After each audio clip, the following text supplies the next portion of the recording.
Kutokea viwanja vya ndege vya kimataifa vya Abeid Amani Karume, ndege kutokea Bulgaria ikiwa na abiria 180 imewasili leo hapa visiwani Zanzibar kwa mara ya kwanza ikiwa na watalii kutokea Bulgaria. Na hapa katibu mkuu Wizara ya Utalii Zanzibar anazungumza mara baada ya ujio wa ndege hiyo na namna ambavyo Zanzibar itakavyonufaika na ujio wa ndege hiyo.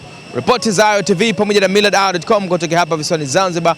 Mimi ni Tuesday. Huu ni mwanzo tu wa watalii hawa kutoka Bulgaria na kuja Zanzibar, na kama vile ambavyo tunafahamu, Bulgaria pia ni nchi ya kihistoria.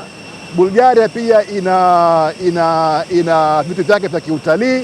Bulgaria imo pia katika orodha ya UNESCO, lakini kama hapa mnavyoshuhudia ni kwamba watalii kutoka Bulgaria wanakuja hapa Zanzibar kwa sababu ya vivutio zaidi ambavyo vipo Zanzibar kuliko kule Bulgaria.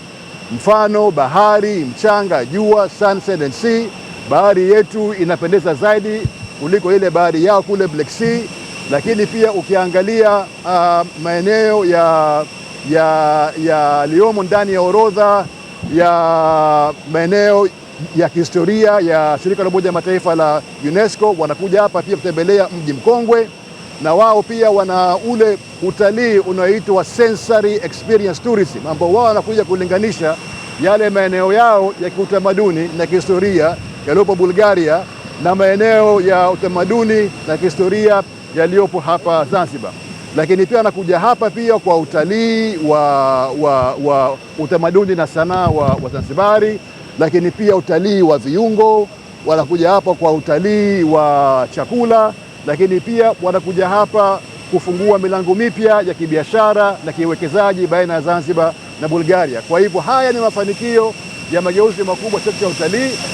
Kama inakumbukwa na kwamba huko nyuma kulikuwa na watalii mbalimbali wakitokea Ulaya Mashariki, lakini baada ya kuja kwa janga la uviko ile sekta kwa upande wa kule ikaondoka. Lakini hivi sasa baada ya mafanikio makubwa serikali yetu na mikakati na mipango ya kuwavutia zaidi watalii, ni kwamba sasa safari mbalimbali za watalii kutoka Ulaya Mashariki zimekuwa zinakuja moja kwa moja, na katika hali kama hiyo ya kama ndege hii ya shirika la ndege la Bulgarian Airlines ambayo imekuja sasa itaanza kuja mara tatu. Sekta ya utalii itazidi kupanuka kuanzia mfanyakazi wa chini kabisa, kuanzia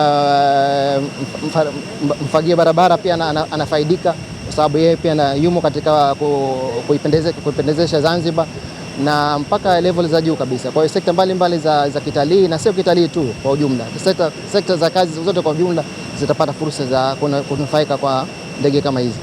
Na lile lengo letu tutalifikia ambalo Mheshimiwa Rais alilisema kwamba tunatarajia kupokea baada ya 2030 milioni 1.5 million.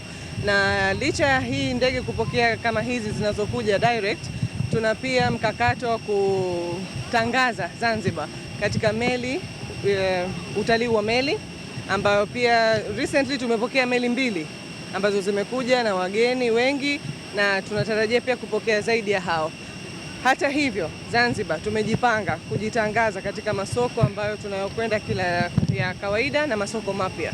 Hivi sasa tunavyozungumza, Zanzibar chini ya Kamisheni ya Utalii tupo Spain kushiriki katika maonesho makubwa ya kitalii ambao tumekwenda na wadau wetu wa kitalii, na tutakuwa kule kwa siku 6.